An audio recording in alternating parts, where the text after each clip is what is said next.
सुप्रभात बच्चों। इसके पूर्ववर्ती कक्षा में हम लोगों ने कबीर के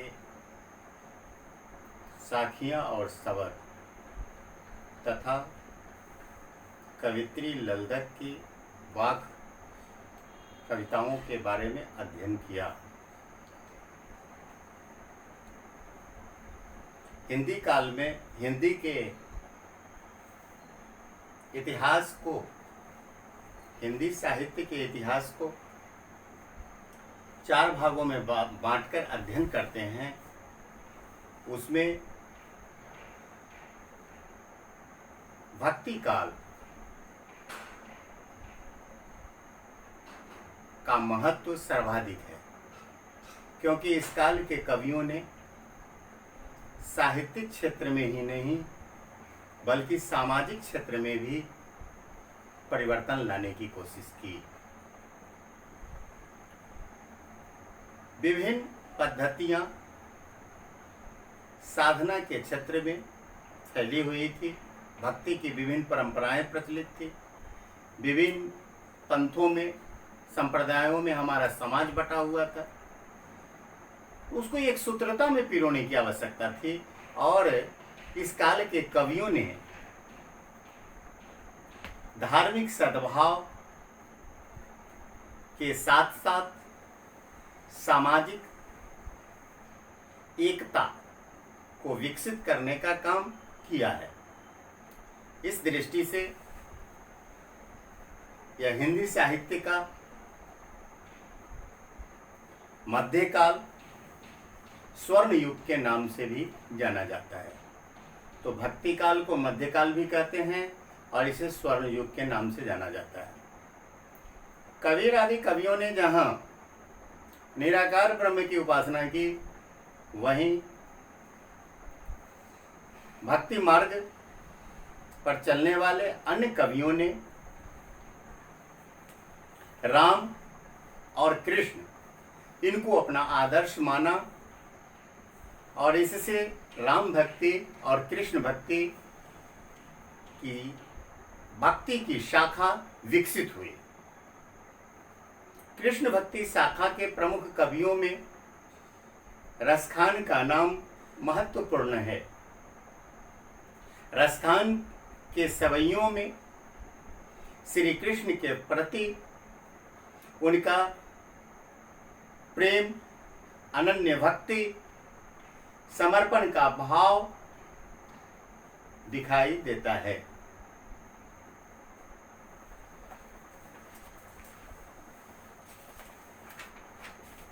रसखान का जन्म सन 1548 ईस्वी में एक पठान राजवंश परिवार में हुआ था। ये काफी संपन्न परिवार के थे और मुसलमान होते हुए भी ये आजीवन कृष्ण भक्ति में लीन रहे।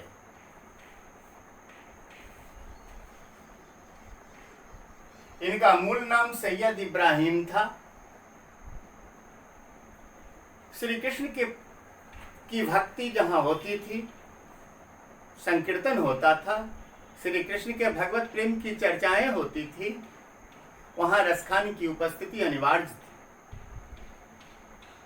श्री कृष्ण के प्रति उनके अंदर के समर्पण और त्याग के भाव को देखकर गोस्वामी विट्ठल नाथ ने उन्हें अपना शिष्य बनाया, उन्हें दीक्षा प्रदान की और उसके बाद रसखान ब्रजभूमि में जाकर बस गए।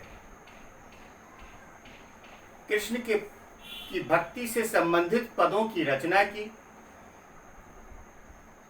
इनके काव्यों में श्री कृष्ण के अनन्य भक्ति का भाव ही दिखाई देता है।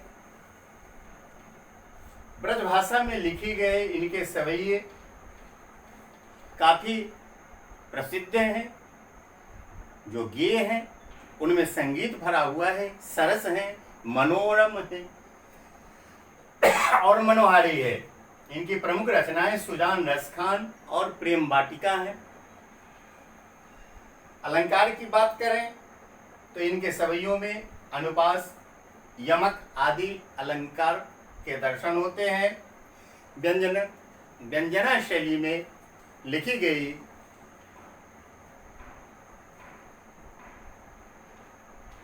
इन कविताओं में, इन पदों में सरसता का भाव, साथ ही प्रवाहमयता के दर्शन होते हैं तथा ये अत्यंत मनोहारी है। इनके सवैयों में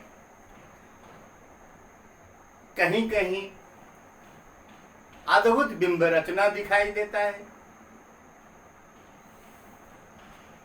तो इनके सवैयों के बारे में हम अध्ययन करेंगे। जहां तक प्रथम सवैया है, इसमें इन्होंने श्री कृष्ण से जुड़ी हर उस वस्तुओं के प्रति प्रेम व्यक्त किया है जिससे श्री कृष्ण से उनकी निकटता का बोध होता है। वो क्षण मात्र के लिए भी श्री कृष्ण को अपनी आंखों से ओझल होने देना नहीं चाहते। यह श्री कृष्ण के प्रति उनका अनन्य अनुराग दृष्टिगोचर होता है। श्री कृष्ण से संबंधित हर एक वस्तु पर वो मुक्त हैं।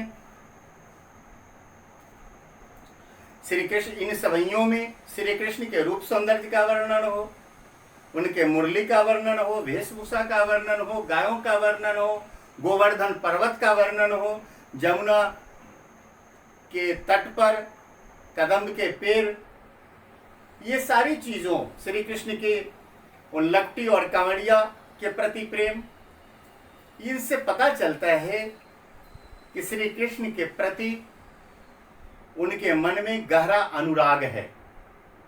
इन्होंने ब्रज भाषा में अपनी रचनाएं की हैं जो सुमधुर, सरल और सहज है। कहीं भी कठिन शब्दों का प्रयोग नहीं है। पहला सवैया, इसके बारे में पढ़ें हम। पहला और दूसरा दोनों में ही श्री कृष्ण के प्रति कवि का समर्पण भाव व्यक्त हुआ है। कहते हैं कि मानुष हो तो वही रस खानी, बसों ब्रज गोकुल गांव के ग्वारण। गोकुल गांव के ग्वारण, गौवर्ण की आवृत्ति के कारण यहाँ अनुप्रास अलंकार है। कहते हैं कि यदि कवि का जन्म मनुष्य में हो तो उसकी लालसा है कि उसे ब्रज में, गोकुल गांव में उन ग्वालाओं के बीच रहने का सौभाग्य प्राप्त हो जिनके बीच श्री कृष्ण रहा करते थे। बसों ब्रज गोकुल गांव की ग्वारण, गोकुल गांव की ग्वालाओं के साथ बसने का, रहने का उन्हें सौभाग्य प्राप्त हो। अगली पंक्ति में कहते हैं, जो पशु हो तो कहा बस मेरो, चरो नित नंद की धेनु मझारण। धेनु कहते हैं गाय को, मझारण मतलब बीच में, गायों के साथ। यदि उनका जन्म पशु में हो तो कहते हैं कि उन्हें नित्य मतलब प्रतिदिन नंद की गायों के बीच रहने का, उनके साथ चरने का सौभाग्य प्राप्त हो, तो उनका पशु का जीवन भी सार्थक हो जाएगा, क्योंकि नंद की इन गायों को श्री कृष्ण चराया करते थे। अगली पंक्ति में कहता है कवि कि पाहन हो तो वही गिरि को, जो कियो हरि छत्र पुरंदर धारण। पुरंदर कहते हैं इंद्र को। ब्रज की यह परंपरा थी कि ब्रजवासी इंद्र की प्रसन्नता के लिए प्रतिवर्ष पूजा किया करते थे, यज्ञ किया करते थे, ताकि इंद्र उनकी रक्षा कर सके। आप जानते हैं श्री कृष्ण ने इस परंपरा को तोड़ने का काम किया। उन्होंने गोवर्धन पर्वत की पूजा आरंभ की और कुपित होकर जब इंद्र ने इतनी वर्षा कराई कि ब्रजवासी परेशान हो गए, तो श्री कृष्ण ने गोवर्धन को अपनी उंगली पर उठा लिया। हरि छत्र जिसको उन्होंने ब्रजवासियों की रक्षा के लिए अपनी उंगली पर उठाया था, रसखान कहते हैं कि उन्हें उस पर्वत का पत्थर, उसका एक हिस्सा बनने का उनको सौभाग्य प्राप्त हो। अगली पंक्ति में कहते हैं, जो खग हों तो बसेरो करो मिली, कालिंदी कूल कदम्ब की डारण। अब कालिंदी कूल कदम्ब की डारण में कौवर्ण की आवृत्ति है, अनुप्रास की अनुपम छटा है। साथ ही यह अनुप्रास का महत्वपूर्ण उदाहरण है जो प्रायः परीक्षाओं में पूछे जाते हैं। कहते हैं कि जो खगहों तो बसेरो करौ मिली। यदि खग कहते हैं पक्षी को, यदि पक्षी हों तो बसेरो करौ मिली, उनका बसेरा, उनका निवास कहाँ हो, तो कालिंदी कूल कदम्ब की डारण। कालिंदी जमुना, कूल का मतलब होता है किनारा, को हर्षु ल कूल, कुल का मतलब वंश और कूल का मतलब किनारा। तो जमुना नदी के किनारे जो कदम्ब का पेड़ है, जिसकी शाखाओं पर बैठकर, जिसके नीचे श्री कृष्ण मुरली बजाया करते थे, कवि की यह इच्छा है कि यदि उसका जन्म पक्षी में हो तो उसको जमुना नदी के किनारे उस कदम्ब के पेड़ की शाखा पर उसका बसेरा हो, जहाँ बैठकर श्री कृष्ण मुरली बजाया करते थे। तो इस तरह श्री कृष्ण से जुड़ी हुई हर उन वस्तुओं से कवि का अनुराग व्यक्त हुआ है, और ऐसा इसलिए कि इन वस्तुओं के साथ जुड़ने से कवि को श्री कृष्ण के सामीप्य का अनुभव होता है, श्री कृष्ण के से निकटता का अनुभव होता है, एहसास होता है। इसलिए कवि की यह लालसा प्रथम सवैये में व्यक्त हुई है। अब हम दूसरे सवैये का अध्ययन करेंगे। कहते हैं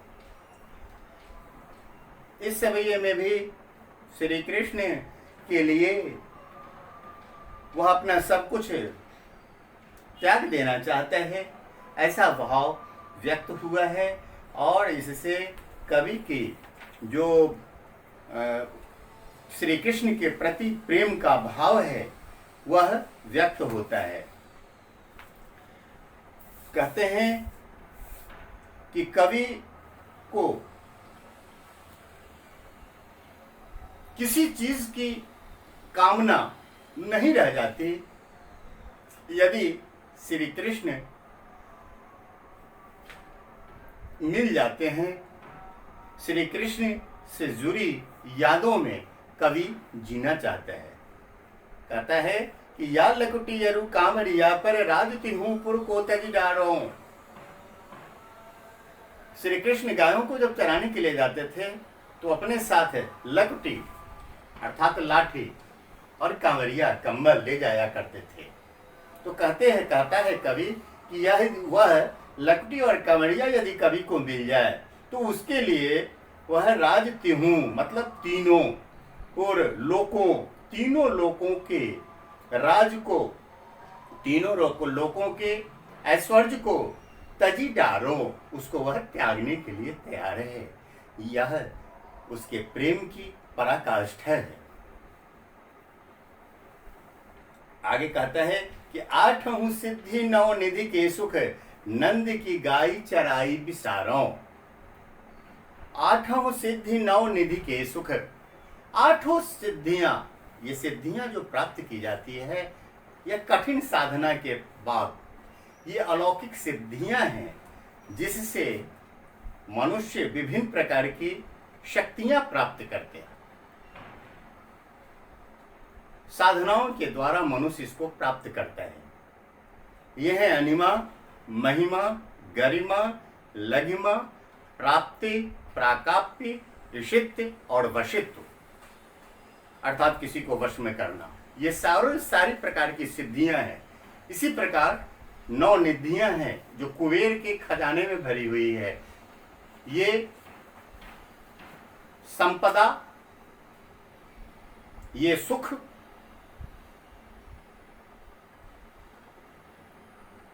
कवि कहता है कि वह सब कुछ भूल जाएगा यदि नंद की उन गायों को चराने का उसको सौभाग्य प्राप्त हो जिन गायों को चराने के लिए श्री कृष्ण जाया करते थे। आगे कहता है कि रस खान कबौ इन आखिन सो, ब्रज के बन बाग तराग निहारो। कहता है कवि कि वह अपनी आंखों से ब्रज के वन, बाग और तराग को निहारना चाहता है। ब्रज के वनों को, ब्रज के उपवनों को, बागों को, पोखरों को, जलाशयों को वह निहारना चाहता है। तराग का मतलब पोखर। ऐसा क्यों करना चाहता है कि वहाँ